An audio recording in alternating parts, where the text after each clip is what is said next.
the chaos that's happening around the world, is it a sign of world war going to happen in the near future?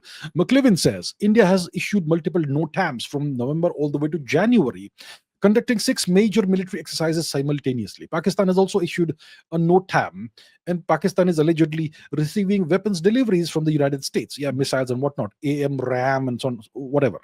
Bangladesh is receiving weapons and defense systems from Turkey. The US is also involved in Bangladesh, as we know very well.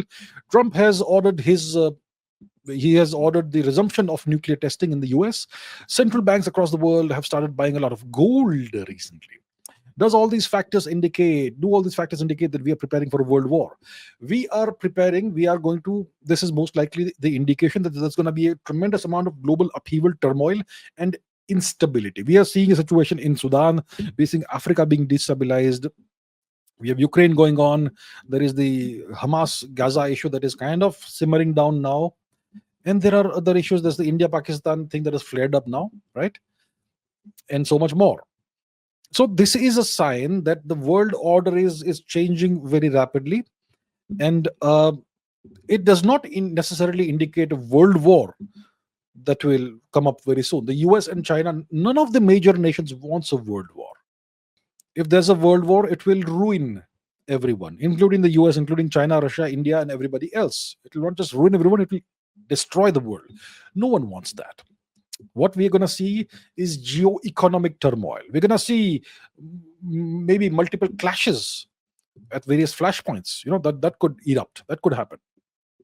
And when you have so much instability that you foresee on the horizon, especially geo-economic instability, what do? You go for gold. Gold is the only store of value, economic value, that is bankable, essentially, long term.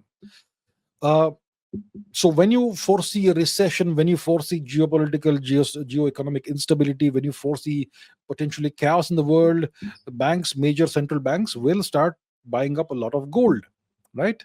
So we are seeing the decoupling, essentially, of the world order. We're seeing the emergence of the new Cold War. The battle lines of the Cold War are being drawn. India is still, the US still would like India to be on their side, but maybe India will be drawn into RIC, which will be a very strange and very new kind of grouping for us to be in. It will potentially be quite uncomfortable, and we'll have to see how to navigate that.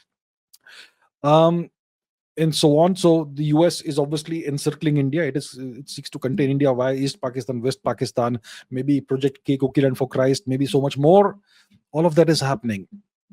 This doesn't necessarily indicate a world war.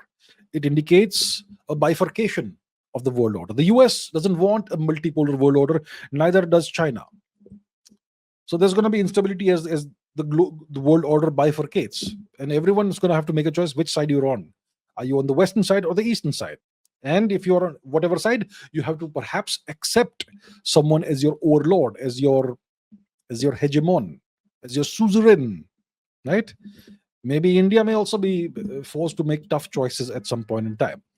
So that's the situation. We are expecting instability, increased instability, maybe recession, maybe multiple flashpoints, breaking out into localized wars, hopefully not more than that. And that's why we are seeing all the major central banks buying up a lot of gold. So hopefully no world war. That's the last thing we want, but definitely instability.